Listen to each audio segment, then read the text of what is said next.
بسم اللہ الرحمن الرحیم۔ صحیح بخاری حدیث نمبر 236۔ رسول اللہ صلی اللہ علیہ وسلم سے چوہے کے بارے میں دریافت کیا گیا جو گھی میں گر گیا تھا۔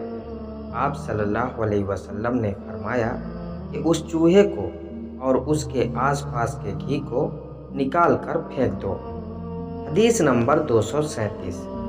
آپ صلی اللہ علیہ وسلم نے فرمایا، ہر زخم جو اللہ کی راہ میں مسلمان کو لگے وہ قیامت کے دن اسی حالت میں ہوگا جس طرح وہ لگا تھا۔ اس میں سے خون بہتا ہوگا جس کا رنگ تو خون کا سا ہوگا اور خوشبو مشک کی سی ہوگی۔ حدیث نمبر 238۔ آپ صلی اللہ علیہ وسلم فرماتے تھے کہ ہم لوگ دنیا میں پچھلے زمانے میں آئے ہیں مگر آخرت میں سب سے آگے ہیں۔ حدیث نمبر 239۔ رسول اللہ صلی اللہ علیہ وسلم یہ بھی فرمایا کہ تم میں سے کوئی ٹھہرے ہوئے پانی میں جو جاری نہ ہو پیشاب نہ کرے پھر اسی میں غسل کرنے لگے۔ حدیث نمبر 240۔ ایک دفعہ رسول اللہ صلی اللہ علیہ وسلم کعبہ شریف میں سجدہ میں تھے۔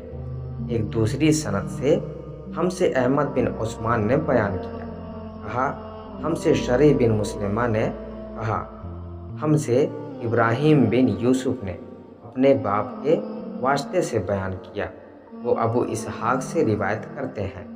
ان سے عمر بن میمون نے بیان کیا کہ عبداللہ بن مسعود رضی اللہ تعالی عنہ نے ان سے حدیث بیان کی کہ ایک دفعہ رسول اللہ صلی اللہ علیہ وسلم کعبہ کے نزدیک نماز پڑھ رہے تھے اور ابو جہل اور اس کے ساتھی بھی وہیں بیٹھے ہوئے تھے۔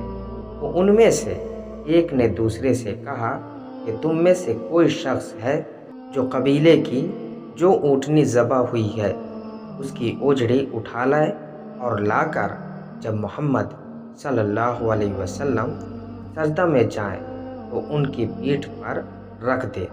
یہ سن کر ان میں سے ایک سب سے زیادہ بدبخت آدمی اٹھا اور وہ اوجھڑی لے کر آیا اور دیکھتا رہا۔ جب آپ نے سجدہ کیا تو اس نے اس اوجھڑی کو آپ کے دونوں کندھوں کے درمیان رکھ دیا۔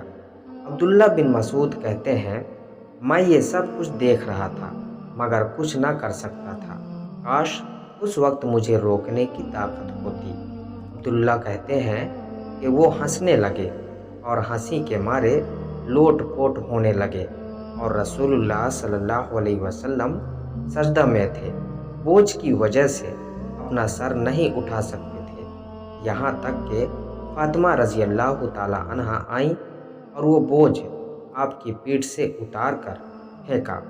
اب آپ صلی اللہ علیہ وسلم نے سر اٹھایا، پھر 3 بار فرمایا، یا اللہ تو قریش کو پکڑ لے۔